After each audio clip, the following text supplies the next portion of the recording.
Hey WhatsApp guys, welcome to life study. स्वागत है आप सभी का the YouTube channel life study पर। देखिए, आज हम स्टार्ट करेंगे ज्योमेट्री में अपना नेक्स्ट लेक्चर। और लास्ट लेक्चर में हमने टेंजेंट्स के बारे में कुछ डिस्कशन किए थे। आज मैं कुछ फॉर्मूले आपको बताऊंगा, उनको प्रूव करूंगा आपके सामने, जिससे कि आपका कॉन्सेप्ट और बेहतर तरीके से आपको समझ में आ सके। और याद कीजिए, लास्ट लेक्चर में मैंने आपको अल्टरनेट सेगमेंट थ्योरम, एकांतर खंड प्रमेय मैंने आपसे डिस्कस की थी, तो उसका प्रूव रह गया था। ठीक है, कराते कराते वो अचानक दिमाग से निकल गया, याद नहीं रहा करवाना। आज मैं उसको डिस्कस करता हूं, फिर थोड़ा सा आगे की बात करेंगे। ठीक है, तो देखिए यहां पर आज जो हम करेंगे, अल्टरनेट सेगमेंट थ्योरम आपकी क्या थी। सबसे पहले हेडिंग लगा लो। इस तरह से हम सर्कल बनाएंगे। ठीक है, हमने सर्कल बनाया और यहां से एक कोण आपकी ली इस तरीके से, और एक हमने ले ली टेंजेंट। ठीक है, इस तरीके से। और यहां पर अगर आप कहीं भी ठीक पीछे कोण बनाओ तो ये वाला एंगल थीटा और ये वाला एंगल थीटा हमारे बराबर होंगे। तो यही आज हमें देखना है कि किस तरीके से हम इसको प्रूव करेंगे। देखिए, प्रूव मैं क्यों करता हूं अब आपके सामने, क्योंकि कुछ बच्चों की डिमांड भी थी और कुछ बच्चों की शिकायत थी कि सर थोड़ा सा और इसको एक अलग वे में पढ़ाएं, जिससे हमें कॉन्सेप्ट और क्लियर हो सके। तो अब मैंने थोड़ा सा चेंज किया आपके लिए। तो देखो, हमें ये पता है कि ये एंगल थीटा है। हमने मान लिया कि ये एंगल थीटा है जो टेंजेंट और इस कोण के बीच बना, ये एंगल हमने मान लिया थीटा। अब यहां पर देखो, आप जो सेंटर होगा सर्कल का, वो ये सेंटर है। तो इस सेंटर से हमने यहां इस कोण के इस सिरे को मिला दिया और कोण के दूसरे सिरे को भी हमने सेंटर से मिला दिया। ठीक है, अब देखो, एक पॉइंट मैंने आपको लास्ट लेक्चर में और डिस्कस किया था। पॉइंट क्या था? पॉइंट ये था कि रेडियस और टेंजेंट के बीच कितने डिग्री का कोण बनता है। आपको पता है कि 90 डिग्री का एंगल बनता है। ठीक है, 90 में से जो नीचे वाला एंगल आप दिखाई दे रहा है आपको, जो मैं रेड से बना रहा हूं, 90 में से थीटा नीचे है, तो ये ऊपर वाला एंगल कितना होगा, इसको ध्यान से देखो। 90 में से नीचे वाला घटा दो तो ये जो ऊपर वाला एंगल है, ये आपके पास कितना बचेगा, 90 माइनस थीटा। ठीक है, अब क्योंकि ये भी रेडियस है और ये भी रेडियस है, तो इसके सामने जो एंगल होगा वही सेम एंगल इसके सामने भी यहां पर बनेगा। ठीक है, इतनी नॉलेज तो आपको ज्योमेट्री पढ़ते पढ़ते हो ही गई होगी। ये भी रेडियस है और ये भी रेडियस है, बराबर भुजाओं के सामने कोण भी बराबर होते हैं। ठीक है, अब ये 90 माइनस थीटा, ये 90 माइनस थीटा, तो त्रिभुज के तीनों कोणों का योग कितना होता है, 180। 180 में से 90 माइनस थीटा ये, 90 माइनस थीटा ये, तो ये वाला एंगल कितना जाएगा आपके पास, 2 थीटा। भाई ध्यान से देखो ना, एक बना 90 माइनस थीटा, दूसरा भी 90 माइनस थीटा, तो 180 तो यही हो गए, दो एंगल और माइनस 2 थीटा। जबकि आपको पता है तीनों कोणों का योग कितना होना चाहिए, 180 डिग्री। तो 180 डिग्री ये कैसे होगा, जब इसमें प्लस 2 थीटा आप ऐड करोगे, तो इसका मतलब तीसरा एंगल कितना होगा आपका, 2 थीटा। ठीक है, सेंटर पर बना हुआ कोण कितना है, 2 थीटा, तो हमारे पास ये कितना होगा, थीटा। याद करो, मैंने आपको एक थ्योरम और बताई थी कि कभी भी अगर ऐसे सर्कल है और इसमें यहां पर जो सेंटर है, किसी चाप द्वारा, इस चाप द्वारा सेंटर पर कोण बना, अगर ये x बना, तो इसी सेम चाप द्वारा बाकी कहीं भी परिधि पर कहीं भी कोण बनेगा, तो वो इस सेंटर पर बने हुए कोण का आधा होगा। ये मैंने आपको बताया था। ठीक है, तो मैंने वही यहां पर थ्योरम का यूज किया, क्योंकि सेंटर पर बना हुआ कोण इस चाप से, ये जो चाप आपको दिखाई दे रहा है, इस चाप से बना हुआ कोण 2 थीटा है, तो सेम इसी चाप से बना हुआ ये कोण कितना होगा आपका, 2 थीटा का हाफ थीटा। तो अब देखो, ये भी थीटा और ये भी थीटा। तो आई थिंक आपको समझ में आ गया होगा। वीडियो को आप रिपीट करके 1-2 बार, जब तक आपको सेटिस्फेक्शन ना हो तब तक आप देखते रहें। ठीक है ना, क्या क्लियर हो पा रहा है? अच्छा, एक चीज मैं आपसे और पूछना चाहूंगा कि आज के लेक्चर में साउंड क्वालिटी पहले के जैसा ही है या पहले से बेहतर है? ठीक है, तो अगर पहले से बेहतर है तो आप मुझे बताएं, क्योंकि हमने कुछ चेंजेस किए हैं आप लोगों के लिए साउंड क्वालिटी को लेकर। हालांकि दिक्कत पहले भी नहीं थी बच्चों को, लेकिन हमने सोचा कि थोड़ा सा और इम्प्रूव किया जाए, क्योंकि हम सब चीजें आपके लिए करते हैं। जितना अच्छा आप हमारा एक्सपीरियंस रहेगा, हमारी वीडियो पर आपका एक्सपीरियंस रहेगा, तो उतना हमें अच्छा लगेगा। तो आप जरूर बताना, ठीक है ना। चलिए अब थोड़ा सा मैं आगे बढ़ रहा हूं। तो इस पॉइंट को जो अल्टरनेट सेगमेंट थ्योरम है, कॉपी में आप जहां पर भी नोट्स बना रहे हैं उसमें आप इसको ध्यान से नोट करना, ठीक है, ताकि आपको अच्छा क्लियर हो सके सारी चीजें। अब मैं थोड़ा सा आगे बढ़ता हूं, हेडिंग लगा लीजिए आप। अब मैं देखो आपको एक हेडिंग लगा लो कि उभयनिष्ठ स्पर्शी रेखा की लंबाई निकालना, find the length of common tangent. Hindi और इंग्लिश दोनों में मैं बता रहा हूं आपको कि उभयनिष्ठ स्पर्श रेखा की लंबाई हम कैसे निकालते हैं, वो हम सीखेंगे यहाँ पर। मतलब find the length of common tangent, common tangent जो है उसकी लेंथ कैसे निकालते हैं। देखिए यहाँ पर 2 से 3 केसेस मैं आपको समझाऊंगा, पढ़ाऊंगा, उनको आप ध्यान से सुनना, सुनने के बाद उसको कॉपी में नोट करते चलना, ठीक है। देखिए सबसे पहले यहां पर मैंने 2 सर्कल बनाऊंगा इस तरीके से, ठीक है। ये मैंने बनाया आपके लिए 2 सर्कल। ये हो गया इनका सेंटर और ये हो गया दूसरे वाले का सेंटर। मैं यहां पर कॉमन टेंजेंट बनाता हूं, ठीक है, जो इन दोनों को टच करके निकलेगा, ठीक है। तो हमने ये मान लिया कि इन दोनों को टच करके जा रही है ये टेंजेंट, और जहां पर टच कर रही है इस पॉइंट को मैंने इधर नाम दे दिया P और इधर नाम दे दिया Q। ये 10th क्लास का मैथ पढ़ रहे हो आप टोटल, तो वहां पे भी मैं अक्सर स्टूडेंट्स को पढ़ाता हूं और उनके भी समझ में आ जाता है, तो आपके भी समझ में आ जाएगा। ये सेंटर है, ठीक। चाहो तो आप सेंटर C1, इसको आप C2 मान लो, ठीक है। अब देखो ये इस सेंटर से जहां पर टेंजेंट टच कर रही है सर्कल को, इसको हमने जो है मिला दिया, ठीक है, हमने इसको मिला दिया। ऐसे ही आप इसको यहां से मिला देंगे, ठीक। और इनके सेंटर को भी हम आपस में ज्वाइन करा देंगे। हम इनके सेंटर को भी आपस में मिला के चल रहे हैं, ठीक है ना। हमने 2 काम किए, सबसे पहले 2 सर्कल बनाए, ठीक, दोनों के सेंटर को हमने बनाया यहां पर। उसके बाद एक कॉमन टेंजेंट खींची। अब हमें जहां पर टच कर रही है, देखो इतनी ही टेंजेंट है P से Q तक, ये P पॉइंट जहां पे काट इसको टच कर रही है, और यहां पर तो हमें यहां क्या निकालना है, कॉमन टेंजेंट क्या है PQ। तो P से Q तक की डिस्टेंस निकलेगी और ये हमें निकालनी है। सेंटर को हमने मिला दिया। अब हम क्या कर रहे हैं, ये तो रेडियस हो गई R1 और ये रेडियस हो गई हमारी R2। बड़े वृत्त की त्रिज्या को R1 मान लिया, छोटे वृत्त की त्रिज्या को हमने R2 मान लिया। अब देखो आपको पता है कि टेंजेंट और रेडियस के बीच कितने डिग्री का कोण बनता है, 90। यहां पर भी कितने डिग्री का कोण बनेगा, 90। समझ पा रहे हैं आप लोग। अब देखिए इधर देखो आगे, हमने क्या किया, इस C2 से सामने जो R1 है, सेंटर C2 से त्रिज्या R1 पर हमने परपेंडिकुलर डाला। जब आप परपेंडिकुलर डालोगे तो कुछ इस तरीके से आएगा, ठीक है, कुछ इस तरीके से आएगा।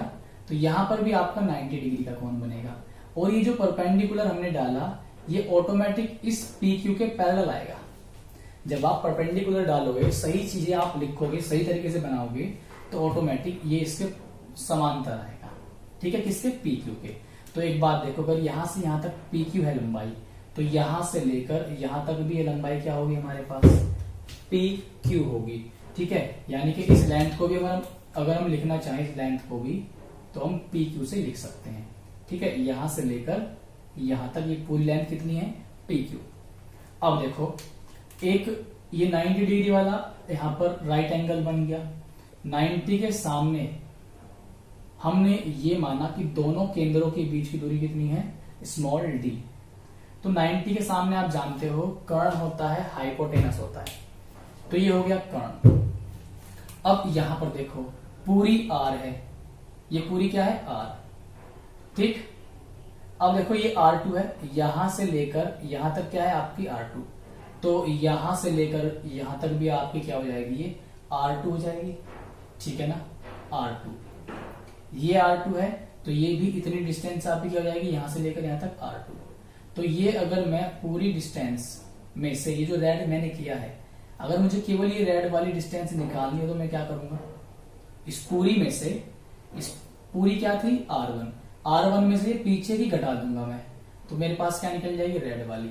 यानी कि यहां से यहां तक की जो डिस्टेंस मेरे पास आएगी वो आएगी R1 माइनस R2। ठीक है, क्या डिस्टेंस आएगी, R1 माइनस R2। अब देखिए हमारे पास ये डिस्टेंस आ गई, बेस आ गया R1 माइनस R2, हाइपोटेनस आ गया D। पाइथागोरस थ्योरम अप्लाई करो इसमें।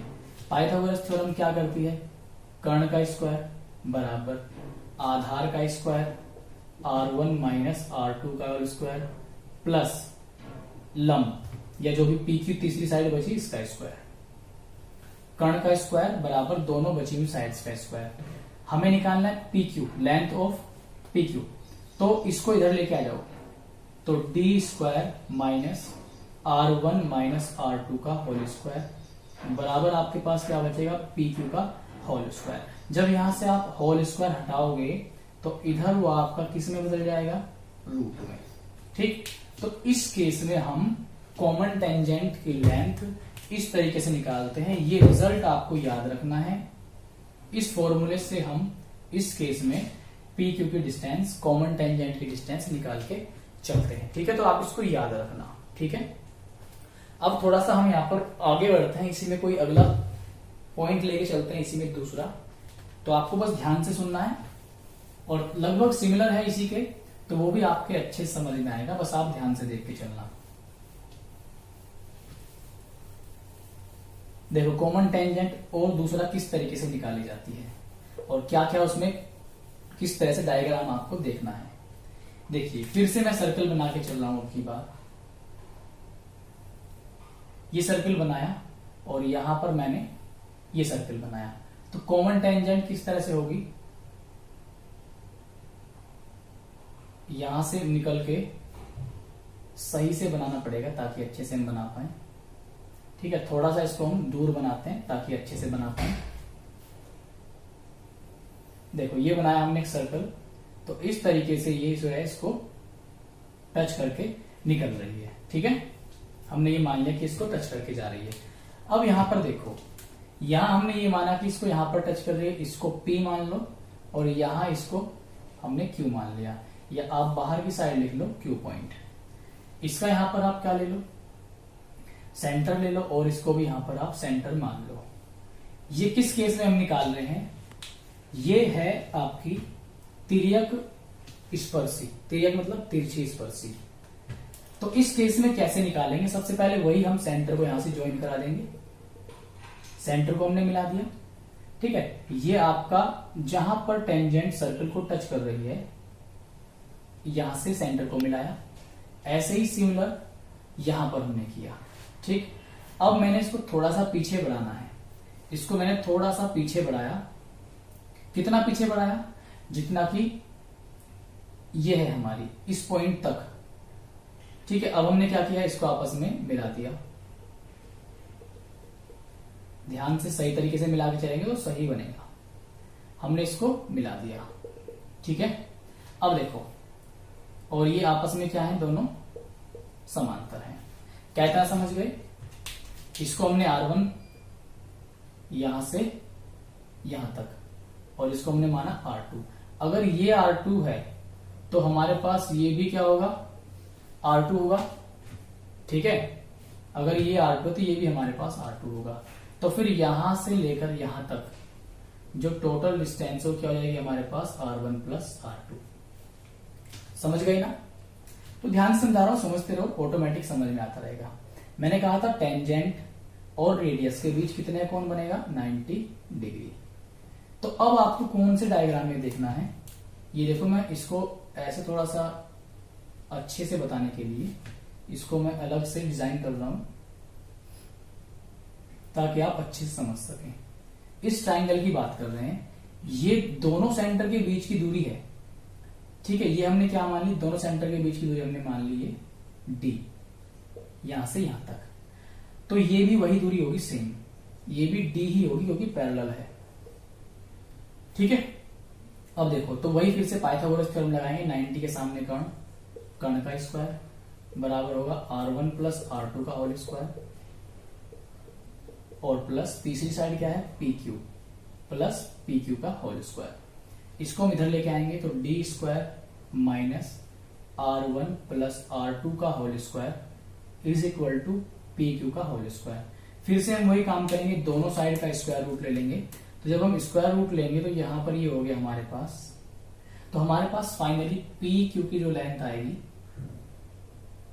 ये रहेगी D square minus R1 plus R2 का होल स्क्वायर।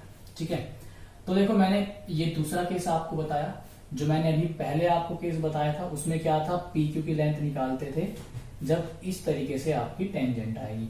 तो इसमें निकाला था हमने D square minus R1 minus R2।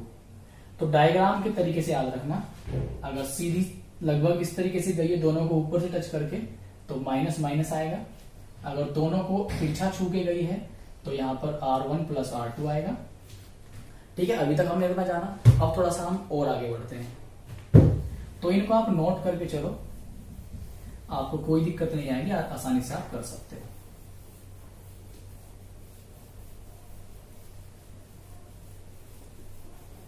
अब हम थोड़ा सा इसी में और क्या क्या कंडीशन बन सकती है उसके बारे में जानेंगे। ठीक है ना,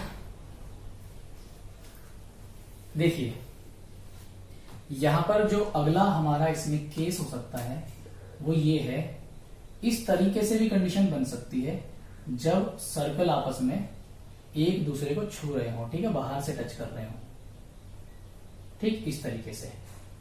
ठीक है, तो ये बाहर से टच कर रहे हैं एक दूसरे को, तो इस केस में क्या करेंगे, ये सेंटर हो गया इसका, ये सेंटर हो गया इसका, इन दोनों सेंटर को हमने मिला दिया।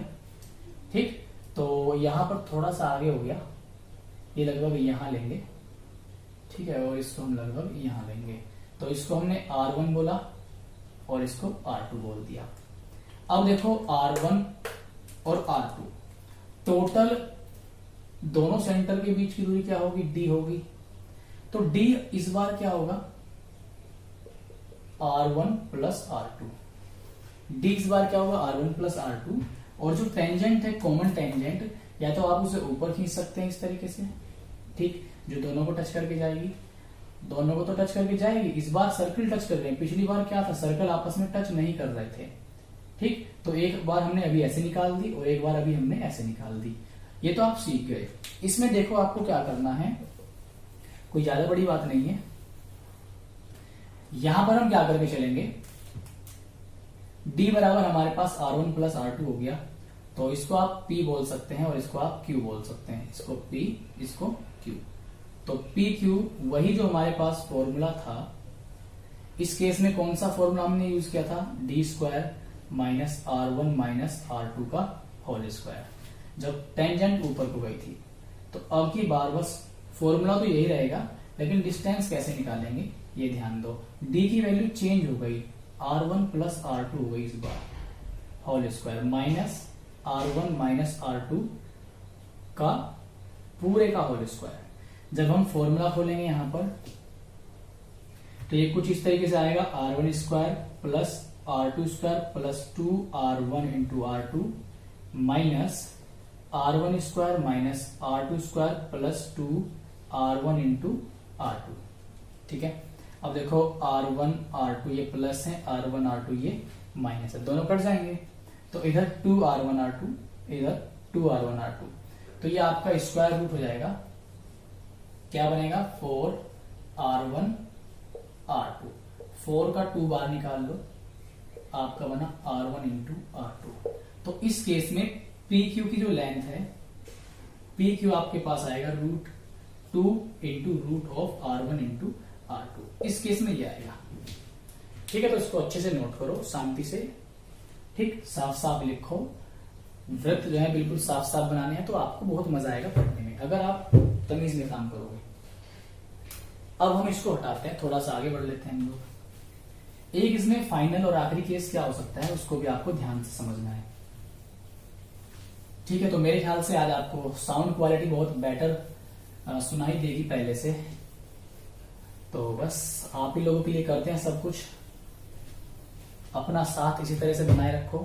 अगर आपको हमारे लेक्चर्स अच्छे लगते हैं तो आपने लाइक भी कर दिया करो, क्योंकि लाइक करने में कुछ लगता नहीं है, ठीक है, और हमें खुशी मिल जाती है। तो आप हर एक वो काम किया करो जिससे आपके टीचर को, आपके पेरेंट्स को, किसी को भी खुशी मिल रही है, और वो भी फ्री में, है ना। तो आप वीडियो देख रहे हो, एक लाइक कर दो अगर आपको अच्छा लगे तो, और शेयर भी कर दिया करो, वो और भी बहुत बच्चे आप पे ऐसे पढ़ने वाले। और हाँ, एक सबसे जरूरी चीज, आप हमारी वीडियो को ऑनलाइन देखो, क्योंकि हम रीजनिंग वाले सर भी और मैं भी बहुत ज्यादा मेहनत करते हैं आपके लिए। आपको नहीं पता कि एक लेक्चर शूट करने में किन किन चीजों की और कितना टाइम और क्या क्या चीजें लगती हैं। हो सकता है आप में से भी कोई यूट्यूब पर टीचिंग देना चाहता हो, सोशल वर्किंग करना चाहता हो, मतलब टीचर बन के समाज सेवा में योगदान देना चाहता हो, फ्री। तो उस समय आपको एहसास होगा कि कितना मेहनत लगती है, ठीक है। तो कर दिया करो, ठीक है ना, लाइक वाइक किया करो आराम से। अब देखो, इसमें एक आखिरी केस क्या बन सकता है। जैसे मान लिया यहाँ पर एक सर्कल है, अब की बार तो क्या हो रहा था, बाहर से छू रहे थे, तो हो ऐसा भी सकता है कि यहाँ पर क्या हो, अंदर से छू रहे हो, ठीक है, अंदर से छू रहे। ये मानना अंदर वृत्त है, अंडे के आकार का दिखाई दे रहा है, अंडा नहीं है। देखो, एक तो इसका सेंटर तो होगा आपका यहाँ पर, इसका सेंटर होगा लगभग ऐसे मान लेते यहाँ पर, छोटे वाले का, ठीक है। बड़े वाले का थोड़ा सा और यहां पर होगा पीछे को, ये लो, मैंने इसको थोड़ा सा अलग से बनाने की कोशिश की लाल से। अब हमने क्या किया, छोटे वाले की जो रेडियस है, ये पहले बड़े वाले की मान लो, कोई दिक्कत नहीं है उससे, और छोटे वाले की मान ली हमने R2 यहां से यहां तक। तो जो ये रेड पार्ट आपको दिखाई दे रही है, हम कैसे निकालेंगे, क्योंकि हमने क्या कहा, केंद्रों के बीच की दूरी, हमने दोनों केस में केंद्रों के बीच की दूरी पढ़ा, इसको हमने सेंटर C1, इसको सेंटर C2। तो केंद्रों के बीच की दूरी क्या होगी इस बार, R1 माइनस R2। पूरी R1 में से ये पीछे वाली जो R1 है घटा दो तो आपके पास रेड वाली बचेगी, R1 माइनस R2, ठीक है। टेंजेंट यहां से टच करके जाएगी, कॉमन टेंजेंट होगी, इस तरह से टच करके जाएगी, कुछ इस तरीके से। और मैंने बताया था कि टेंजेंट एक ही पॉइंट पर टच करेगी सर्कल में। अब देखो, सर्कल भी दोनों एक ही पॉइंट पर टच कर रहे हैं, और उसी एक पॉइंट पर टेंजेंट टच कर रही है। तो पिछली बार क्या था, दो सर्कल थे, ऐसे टच कर रही थी, एक पॉइंट P यहां था, एक पॉइंट P यहां था। इस बार ये दोनों पॉइंट P एक दूसरे के ऊपर आ गए, पॉइंट P भी यही है और पॉइंट Q भी यही है, एक दूसरे के ऊपर ही है। तो सिंपल सी बात है, डायरेक्ट भी दिखाई दे रहा है। तो क्या इस केस में कोई PQ डिस्टेंस होगी, नहीं होगी, क्योंकि दोनों ही पॉइंट एक दूसरे के ऊपर आ गए। तो डायरेक्ट भी हम बता सकते हैं कि सर PQ बराबर क्या होगा, हमारा यहाँ पर 0 होगा, ठीक है। तो अगर आप करना चाहो तो कर सकते हो, PQ बराबर स्क्वायर रूट ऑफ, अभी हमने क्या देखा था, यहाँ पे अंदर D स्क्वायर था, D स्क्वायर देंगे R1 माइनस R2 रख देंगे, होल स्क्वायर बीच में माइनस था, फिर से R1 माइनस R2 था, इससे ये पूरा कट जाएगा, तो रूट आएगा, रूट के अंदर 0 और 0 का 0 ही बाहर आएगा। तो PQ की जो हमारे पास लेंथ आएगी वो 0 आएगी। तो अगर अंदर से टच कर रहे हैं दो सर्कल, तो डिस्टेंस जो है कॉमन टेंजेंट की वो आपके पास आएगी 0। तो मैंने आपको 4 रिजल्ट बताए, 4 के 4 रिवाइज करना, अच्छे से उनको नोट डाउन करना, और 2-2 3-3 बार आप उसको करके देखना, तभी आपको अच्छे से समझ में आएगा, ठीक है। जितना आप प्रैक्टिस करोगे उतना अच्छा समझ में आएगा।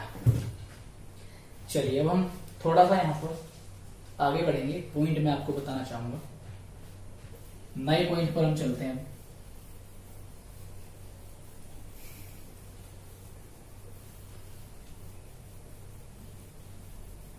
देखिए, अगला जो पॉइंट होगा आपका यहाँ पर, देखिए अगला जो पॉइंट है एक थ्योरम है, और बहुत इंपॉर्टेंट थ्योरम है। थ्योरम इस तरीके से है, जैसे मान लिया हमने सर्कल बनाया एक, ठीक, हमने इस तरीके से सर्कल बनाया, और इसमें साइक्लिक क्वाड्रिलेटरल है। क्या है, एक साइक्लिक क्वाड्रिलेटरल।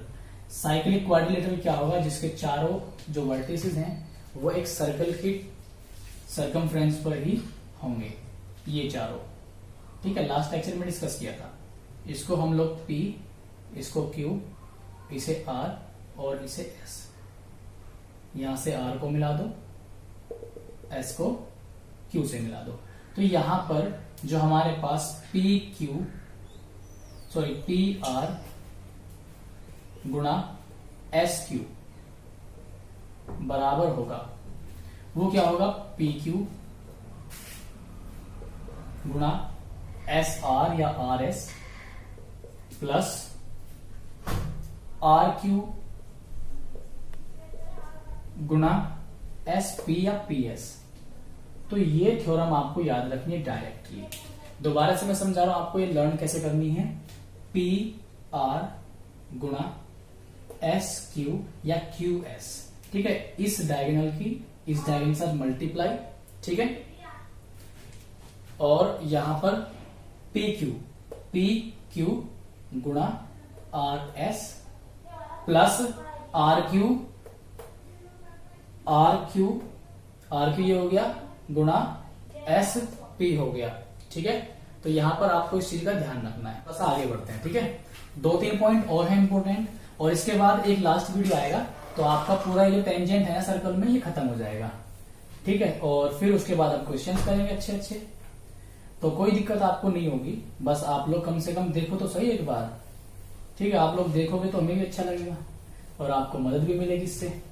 तो जो अगला पॉइंट है आपका, यहां पर वो ध्यान दो। 2 एडिशनल पॉइंट बताऊंगा मैं लास्ट में, मतलब ये जो बता रहा हूं। जैसे मान लीजिए 2 सर्कल है आपके पास इस तरीके से, ठीक है। एक सर्कल हमने यहां बनाया, ठीक, और यहां पर हमने बताया कि एक सेंटर ये है आपका और एक सेंटर ये है, ठीक है। हाँ चलो, ये सर्कल है, सर्कल ही मान लो इसको। हमने दोनों सेंटर को मिला दिया, ठीक, और यहां पर एक टेंजेंट हमने जो है बना दी इस तरीके से, ठीक है, जो इसको टच करके निकल रही है। एक कंडीशन तो आपके सामने ये हो सकती है, ठीक, और एक कंडीशन आपके सामने क्या हो सकती है, यहां पर एक ऐसे हो सकती है तिरछे वाली कंडीशन, जिसमें थोड़ा सा इस तरीके से इसको थोड़ा सा और हमें इस तरीके से लेना पड़ेगा, ठीक है। तो ये हमारे पास यहां से एक टेंजेंट ये हो गई जो इसको तिरछा टच कर रही है। अब यहां पर एक चीज देखो, यहां पर एक पॉइंट पर टच किया, इससे हमने इसको मिला दिया। यहां पर एक पॉइंट पर टच किया, इससे हमने इसको मिला दिया। और इसको सेंटर C1, इसको सेंटर हमने C2 नाम दे दिया, इसको P और इसको हमने Q नाम दे दिया, ठीक है। 2 केस बनेंगे, एक सीधी जाएगी टेंजेंट। अब देखो हमें पता है ये कोण 90 बनेगा, क्योंकि टेंजेंट और ये रेडियस, टेंजेंट और रेडियस के बीच बना कोण कितना डिग्री होता है, 90 डिग्री, तो आप जानते हैं। यहां पर भी जो कोण होगा वो 90 डिग्री होगा, क्योंकि ये भी रेडियस है इस सर्कल की, ये टेंजेंट, तो 90। देखो एक कोण इसमें बराबर, एक कोण, तो अभी एक कोण बराबर हुआ।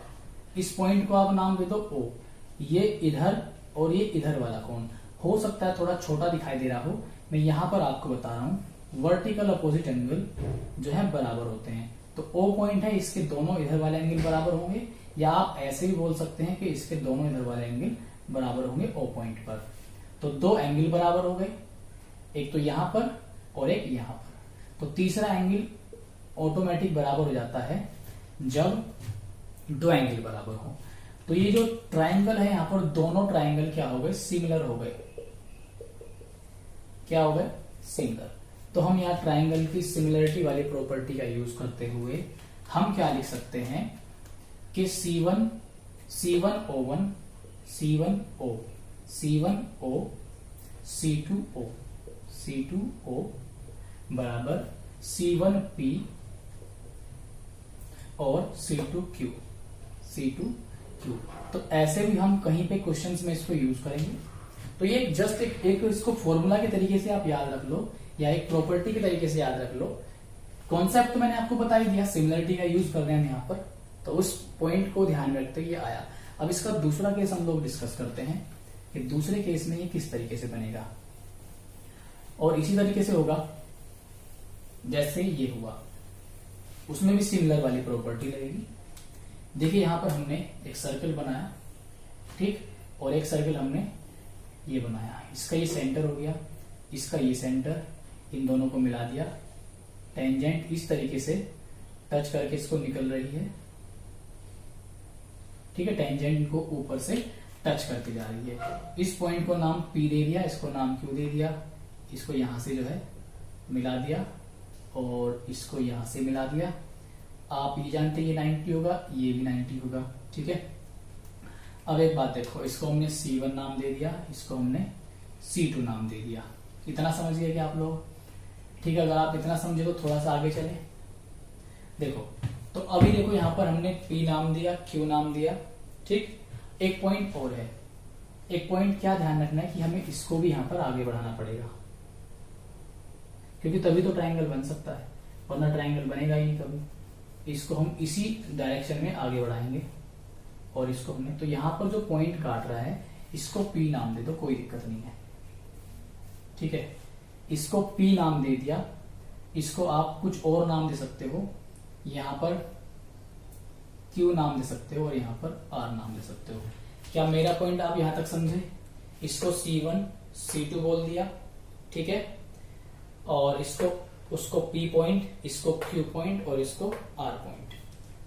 तो यहां पर अब हमारे पास आप एक पॉइंट देखो, ये दोनों कोण, या इसको ऐसे लिख लो चाहो तो, इधर बना लो 90। बात एक ही है, ये P एंगल दोनों में कॉमन होने के कारण क्या हो जाएगा? बराबर। P एंगल छोटे ट्राइंगल में देखो P C2Q, इसमें भी P है, P C1R, इसमें भी P एंगल है, तो दोनों में कॉमन होने के कारण बराबर। ये 90, ये भी 90, ये भी बराबर, तो जो बचे हुए तीसरे एंगल हैं ये भी बराबर हो जाएंगे। तो यहां पर भी हम सिमिलरिटी की प्रॉपर्टी का यूज कर सकते हैं। ठीक है ना? तो देखो इसमें हम क्या करने वाले हैं, जब हम सिमिलरिटी प्रॉपर्टी यूज कर रहे हैं तो C1P अपॉन C2P बराबर किस तरीके से लिखेंगे हम? C1R, ठीक है, C1P लिखा, C1R, ठीक, R और C2Q।